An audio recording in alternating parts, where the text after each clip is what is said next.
by saying that I lead a fairly straight-edge lifestyle, so I'm certain what I experienced last New Year's Eve wasn't some hallucination or drunken haze. It was entirely real. I live on the outskirts of a typical small southern town. Some of my friends live further out in the rural backwoods, accessible only via winding country roads. One of these friends, Darren, resides with his family in one of the wealthier neighborhoods, which is similarly reachable only through these dark, narrow lanes. Every year, Darren's family hosts a New Year's Eve party at their home, inviting family friends, myself included. It's always a lively event, so I'm excited when I receive the formal invitation from Darren's parents. Southern winters can be unpredictable, and it didn't get genuinely cold until just a few days before New Year's Eve. I distinctly remember how the biting air, combined with the rough, uneven roads, made for an uncomfortable drive that evening. Normally, I avoid using my high beams because of how blinding they can be for other drivers, but the pitch-black surroundings made them essential this time. The road leading to Darren's neighborhood is lined with dense trees, and the visibility, even with my brights, was limited. Notably, there are no houses along this stretch, except for an old, seemingly abandoned shack. Occasionally, I've noticed lights on inside, but it's rare. About midway through my drive, on a relatively straight part of the road, my headlights caught something unusual, a white shape among the trees. As I approached, I realized it was the figure of a person standing by the roadside. They weren't moving or trying to hide, just standing eerily still with their back to the trees. It was a woman wearing a white dress or gown, entirely inappropriate for the freezing weather. I kept my high beams on as I passed her, but couldn't make out any details due to the glare reflecting off her dress. I felt a wave of relief that she didn't step onto the road, forcing me to stop. Yet, I couldn't help but wonder, should I have stopped to see if she needed help? Perhaps she was heading to the party. This thought lingered until I glanced in my rearview mirror and saw, in the red glow of my taillights, that she had turned her body to face me. Still, she remained rooted to the same spot. The unsettling image stayed with me as I arrived at the party without further incident.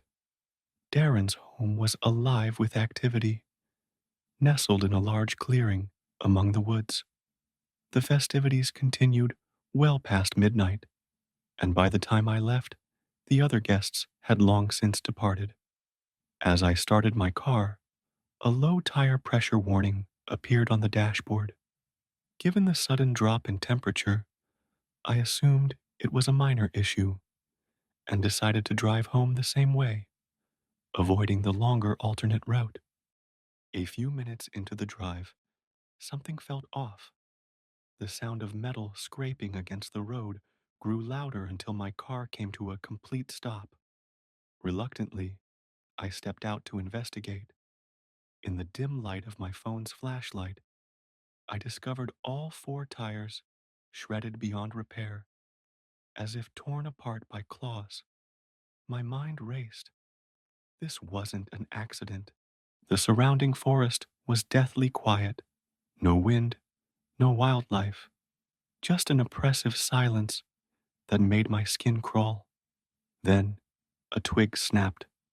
My heart leapt as I extinguished the flashlight, plunging myself into darkness.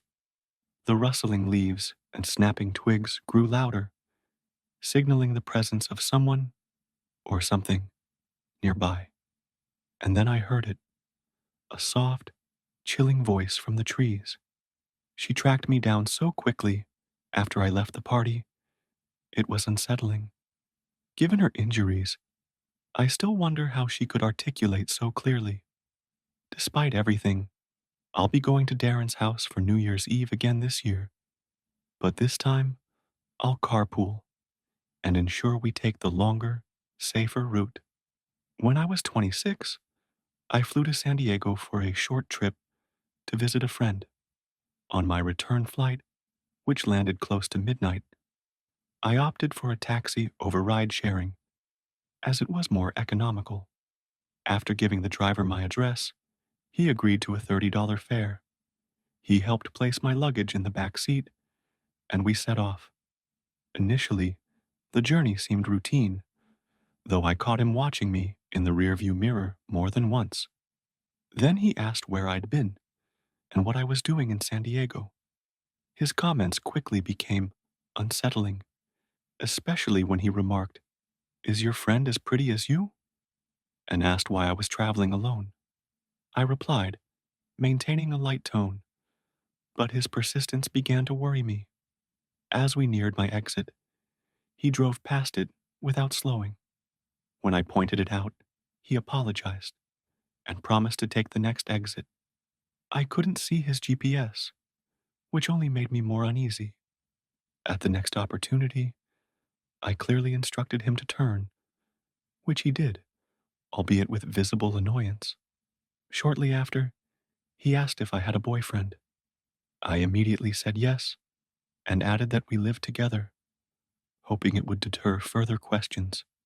His next query, my boyfriend's name, crossed the line, so I put on my headphones to signal the conversation was over. Growing increasingly uncomfortable, I shared my location with family and friends in case anything went wrong. At a red light, I noticed him glaring at me through the mirror. His intense gaze felt menacing. When the light turned green, I had to prompt him to move. A stroke of luck brought us past a police car in a parking lot. At the next stop, I seized the opportunity to escape, grabbed my bags, and ran to the officer, explaining the situation. The driver didn't pursue me, which was another red flag. The officer gave me a ride home, where I locked my doors and tried to sleep. But just as I settled in, there was a knock at my door. Fearing the taxi driver had returned, I stayed silent. The knocking continued for minutes, before finally stopping. The following day, my neighbor called, saying someone claiming to be my dad had tried to enter my apartment. My dad confirmed he hadn't been there, deepening my unease. Later that evening, as I packed a bag to stay with family, I heard a creak from the spare bedroom. A voice called out, "I wasn't going to hurt you," followed by an arm appearing in the hallway. I bolted out the door, yelling for help. My neighbors called the police, who found the back door open, suggesting the intruder had fled. Without details about the taxi or driver, there wasn't much to go on. I spent the next week with my family and later installed cameras and purchased a taser for protection. Though I've since moved and haven't needed to use the taser, I avoid taxis when alone. That night left me wondering, was that even a real taxi driver or a predator in disguise?